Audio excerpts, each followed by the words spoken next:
Assalamualaikum warahmatullahi wabarakatuh. Selamat pagi semuanya. Semoga kalian tetap dalam keadaan bersemangat dalam mengikuti pembelajaran daring. Sebetulnya Mem Krisya tahu kalau kalian itu di rumah sudah bosen, sudah pengen masuk sekolah, sudah mulai pengen pembelajaran tatap muka.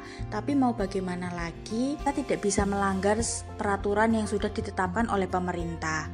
Maka untuk itu marilah kita selalu berdoa bersama-sama supaya vaksin dari corona ini, vaksin dari COVID segera ditemukan dan kita bisa belajar tatap muka secara normal seperti itu. Di minggu lalu kalian sudah melaksanakan ulangan harian pertama yaitu dengan materi K3L ya. Jika nilainya kalian pas di KKM atau bahkan yang melebihi dari KKM, kalian tidak perlu meminta remedi. Yang meminta remedi itu hanya nilainya yang di bawah KKM. KKM PDTM yaitu 75. Nilai yang di bawah 75 berarti kalian harus remedi, harus mengerjakan remedi ya. 74 berarti ikut remedi. Untuk materi pembelajaran yang lain pun harus sama seperti itu. Misal di bahasa Indonesia kalian belum mencapai KKM dan guru pengampunya meminta untuk remedi, ya kalian lakukan remedi, jangan hanya diam saja. Yang butuh nilai itu kan kalian.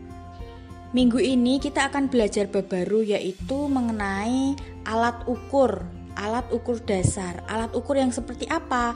Ya alat ukur yang nantinya akan kita gunakan di dalam bengkel. Nah, sebagai anak teknik kita harus memahami alat ukur apa saja yang sering kita gunakan nantinya. Tapi kenapa sih kita itu sebenarnya perlu belajar alat ukur? Nah, ini ada satu contoh. Kita kan sering menyebutkan benda itu seperti kata benda itu panjang, benda itu pendek, benda itu tinggi, benda itu rendah. Dan juga ini bendanya berat, iki bendanya enteng. Nah, tapi ketika kita ingin membandingkan benda-benda tertentu tadi, kita memerlukan alat ukur, betul kan? Kita memerlukan satuannya apa. Nah, maka dari itu betapa pentingnya kita belajar alat ukur untuk mengetahui suatu ukuran benda. Sebelum kita mempelajari banyak macam alat ukur, kita harus tahu dulu definisi dari apa toh pengukuran itu.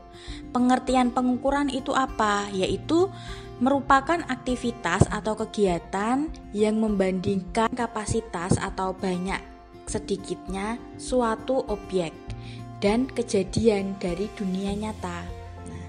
Sedangkan alat ukur itu sendiri adalah alat yang digunakan untuk mengukur benda atau kejadian tersebut.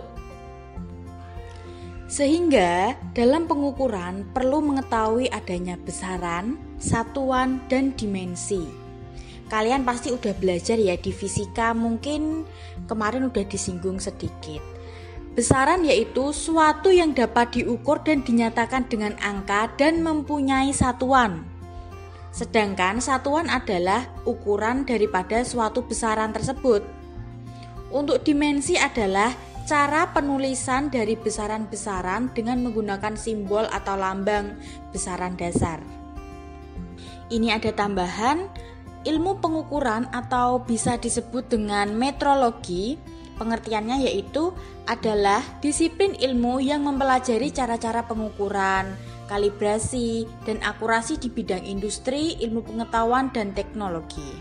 Kalian juga harus tahu kalau besaran ada dua macam, yaitu yang pertama besaran pokok, besaran yang sudah ditentukan. Di situ ada panjang satuannya meter, massa satuannya kilogram. Nah, kalau besaran turunan yaitu besaran yang diturunkan dari besaran pokok. Contohnya dapat kamu lihat di situ. Ada kecepatan, satuannya meter per sekon. Ada percepatan, satuannya meter per sekon kuadrat. Seperti itu. Sekarang kita sudah sampai pada jenis alat ukur dan fungsinya. Sebenarnya alat ukur pun banyak ya, untuk mengukur panjang, mengukur suhu, mengukur tegangan listrik, dan masih banyak lagi. Tapi yang akan saya jelaskan nanti tentunya tidak semuanya. Yang akan saya jelaskan ya yang sering kita gunakan nantinya. di bengkel seperti itu. Jadi tolong disimak, dicatat. Yang pertama adalah alat ukur panjang. Mungkin selama ini beberapa dari kalian hanya tahu sebatas penggaris saja. Fungsi penggaris yaitu jelas untuk mengukur panjang. Namun terkadang akan sangat sulit jika kita melakukan pengukuran berbagai jenis objek atau bentuk hanya dengan menggunakan satu jenis alat saja. Oleh sebab itu diperlukan alat pengukuran panjang yang sesuai sehingga dapat mempermudah proses pengukuran. Pada kesempatan kali ini saya akan membahas mengenai jenis-jenis alat ukur panjang beserta kegunaannya. Yang pertama ada penggaris. Penggaris adalah alat ukur panjang yang sudah biasa kita gunakan. Fungsi utama penggaris yaitu sebagai alat ukur panjang dan alat bantu untuk menggambar garis lurus ataupun garis melengkung. Penggaris sendiri juga memiliki banyak jenis seperti penggaris segitiga, penggaris siku-siku atau penggaris siku, penggaris pola. Penggaris pola ini biasanya digunakan dalam proses menjahit. Alat ukur panjang yang kedua ada meteran. Meteran merupakan alat ukur panjang yang terbuat dari bahan fleksibel yang bisa digulung dan mudah dibawa kemana-mana. Meteran ini dipergunakan sebagai alat bantu untuk mengukur objek yang besar dalam pertukangan dan juga sebagai alat ukur tanah, bangunan, dan lebar jalan. Meteran yang biasa digunakan dalam pertukangan tidak menutup kemungkinan nanti kita di bengkel juga akan menggunakan meteran itu, dikenal dengan nama roll meter yang terbuat dari bahan plat tipis besi yang umumnya nanti memiliki panjang 3 sampai dengan 10 meter. 3 sampai 10 meter. Selanjutnya ada jangka sorong. Jangka sorong merupakan alat ukur panjang yang memiliki tingkat akurasi dan presisi yang sangat baik. Alat ini biasanya dipakai untuk mengukur diameter benda-benda kecil pada bidang industri engineering, pada proses perancangan, pembuatan, hingga pengecekan akhir suatu produk.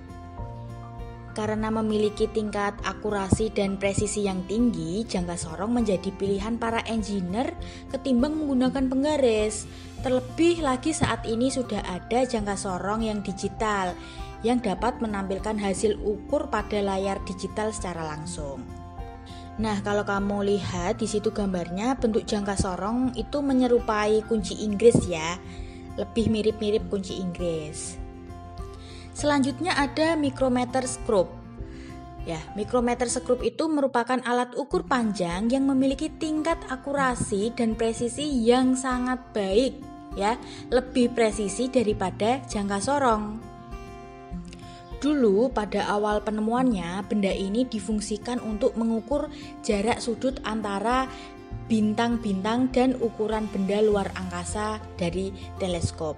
Tapi saat ini micrometer screw juga sering digunakan untuk mengukur ketebalan serta diameter dari benda-benda yang sangat kecil seperti ketebalan kertas dan diameter kawat serta pengukuran yang lainnya. Yang kedua ada alat ukur massa. Contohnya yang pertama ada timbangan pasar, neraca 2 lengan atau neraca 3 lengan, ada timbangan gantung, ada timbangan kamar mandi. Timbangan kamar mandi itu ya yang sering kita ukur untuk mengukur berat badan kita itu loh. Nah, yang ketiga yaitu ada alat ukur waktu. Yang pertama, jam atau arloji adalah alat ukur waktu yang paling populer. Macam dan bentuknya pun sangat banyak sekali ya. Di situ ada jam tangan dinding, jam tangan, jam mekanik, jam digital, dan masih banyak lagi tentunya. Tingkat ketelitian jam mulai dari 0,1 detik hingga 1 detik. Selanjutnya ada stopwatch. Alat ini cocok untuk mengukur waktu dalam range tertentu. Prinsipnya sama seperti jam digital. Nah, yang terakhir ini kita sering melihat ya. Ini jam pasir, alat ukur waktu zaman dulu, tempo dulu sekali. Terbuat dari kaca dengan media pasir sebagai pengukur waktunya. Sedangkan untuk alat ukur gaya atau berat, contohnya yaitu neraca pegas atau sering disebut dinamometer. Itu ada ketiga contohnya, gambarnya seperti itu, mulai dari yang analog sampai dengan digital. Yang terakhir yaitu ada alat ukur listrik atau elektronik. Yang pertama saya berikan contoh, di situ ada ampere meter. Yang dinamakan ampere meter yaitu untuk mengukur kuat arus listrik. Satuannya yaitu ampere. Lalu ada voltmeter. Fungsinya yaitu untuk mengukur tegangan. Satuannya nanti volt. Yang ketiga ada ohmmeter. Nah, yaitu fungsinya untuk mengukur besar hambatan listrik. Nah, yang terakhir ada multimeter.